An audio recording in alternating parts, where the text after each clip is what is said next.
Si on fait autant d'études, et qu'après quelques années on a l'impression que ça ne le fait pas, bon, il y a comme une forme d'échec qui peut venir à nous. On peut très bien se dire que c'est pas normal, on a tellement investi en fait dans nos études que ça devrait nous plaire. Ça devrait nous plaire. On a tellement investi que ça peut pas ne pas marcher.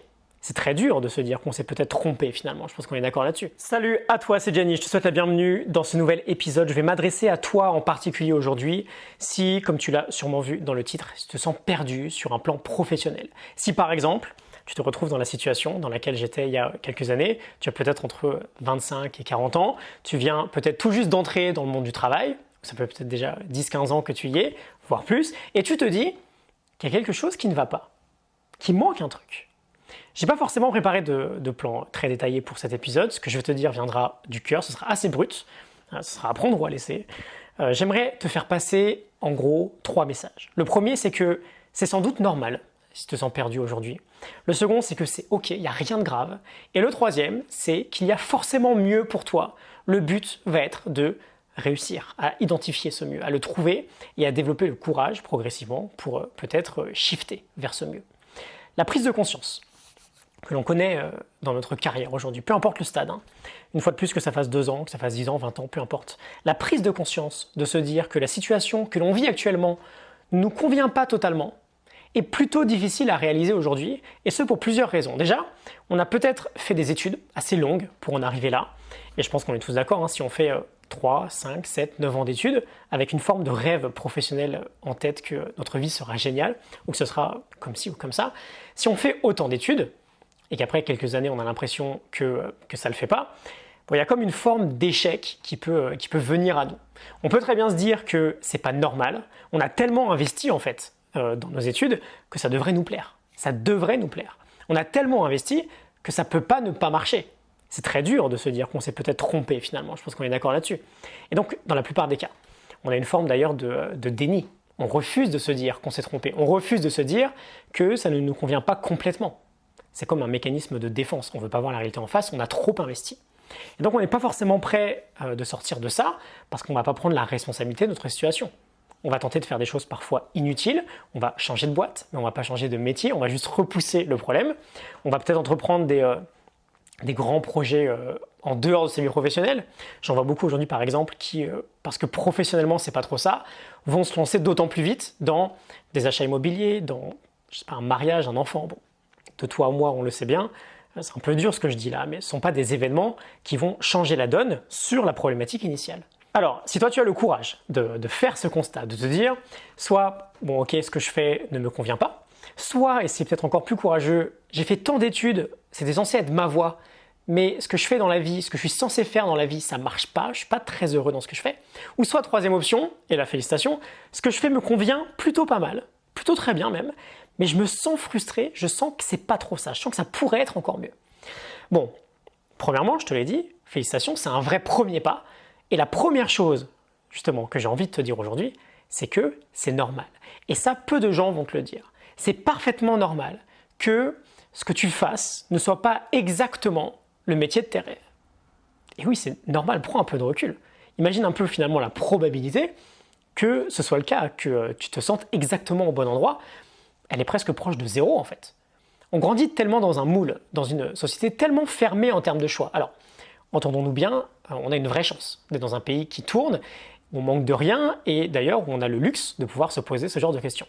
Mais dans le fond, l'école nous formate tellement dans un modèle qu'on s'éloigne progressivement de ce qu'on voudrait vraiment faire.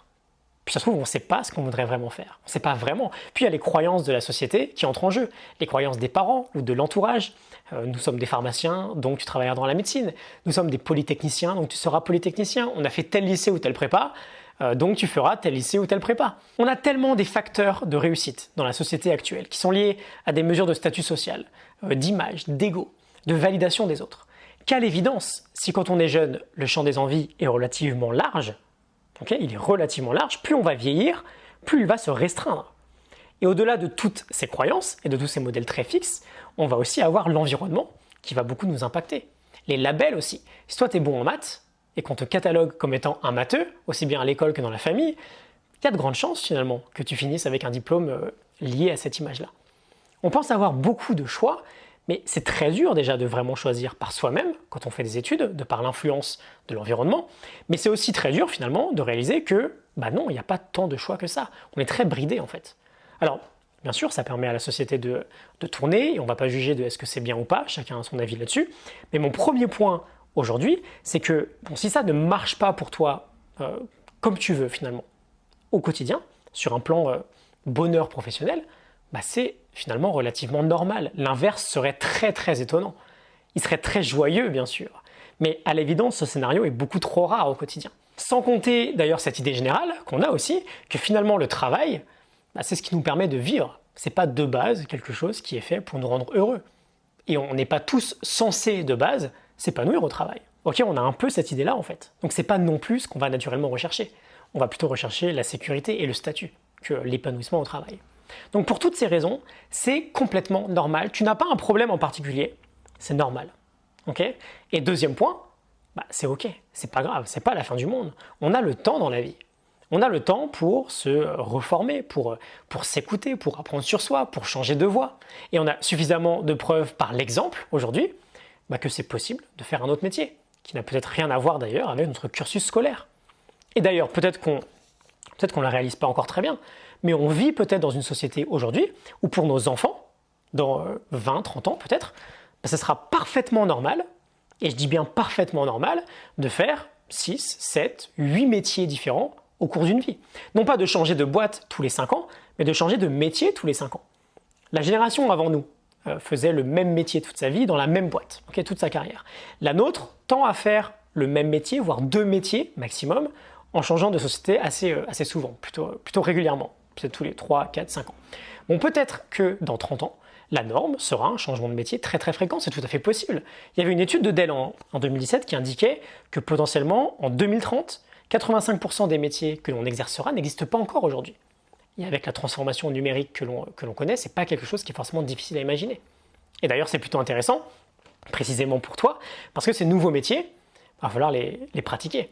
Si on arrive à prendre beaucoup plus de recul que les autres, à les anticiper, ces métiers-là, on pourrait être peut-être les premiers à les pratiquer dans 10-15 ans. Okay, donc ne t'inquiète pas, il n'y a rien de grave, au contraire. Tu as cette prise de conscience qui est très importante et tu peux trouver autre chose. Tu peux te recentrer sur quelque chose qui fait vraiment sens pour toi. Si aujourd'hui la plupart des jeunes se sentent vides à l'intérieur, quand ils exercent un métier qui n'est pas vraiment choisi de base, c'est pas pour rien. C'est parce que ce métier n'a pas beaucoup de sens.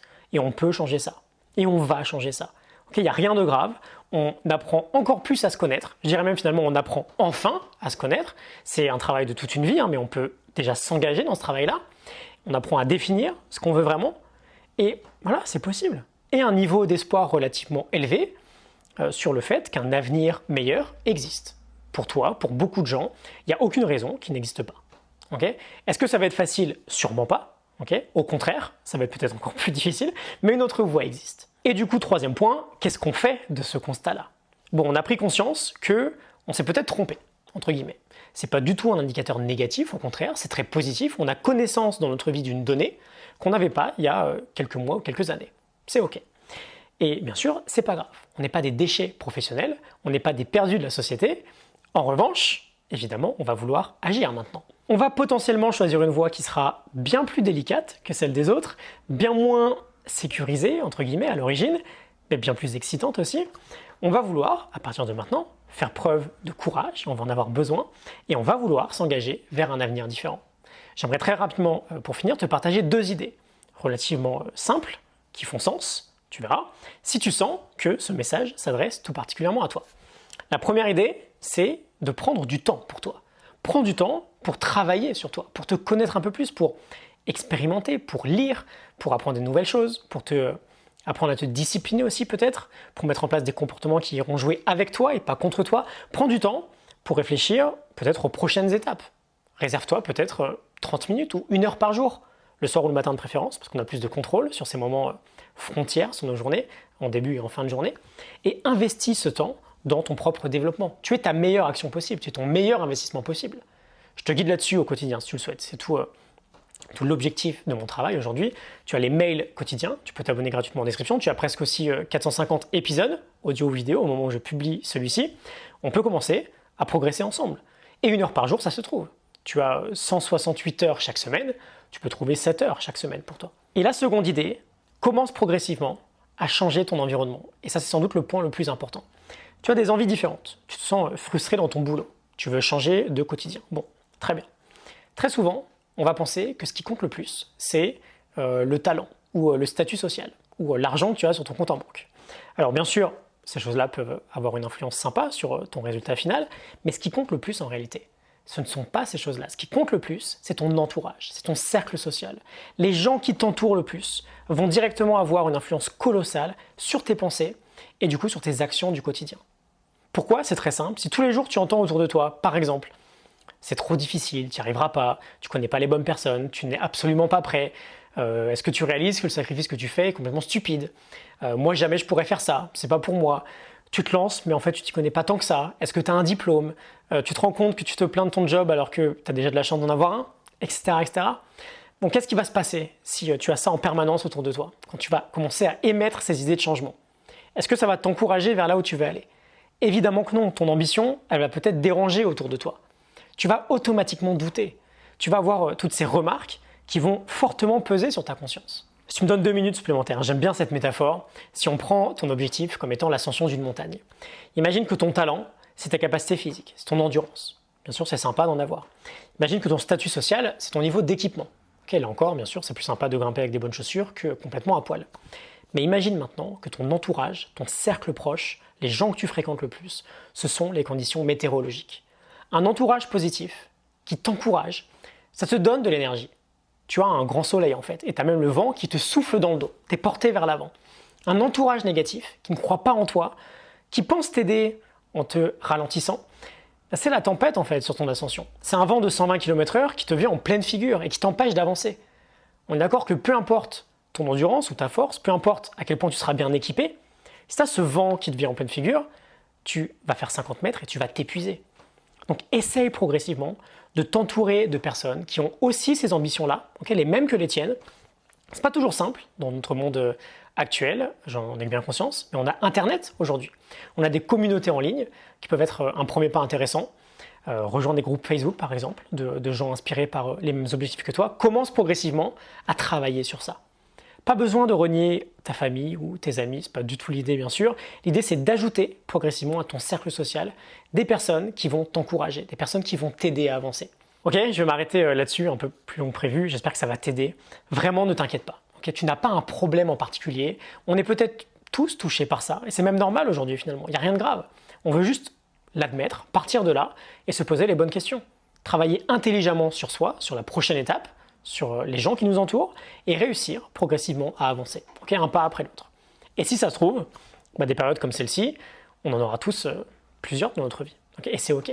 On l'a vu, peut-être que dans 10-20 ans, changer de métier tous les 5, 6, 7 ans, ça sera peut-être complètement normal. Okay, je te mets des liens en description si tu veux aller un peu plus loin avec moi. Je te retrouve très vite pour un nouvel épisode. À très bientôt. Salut.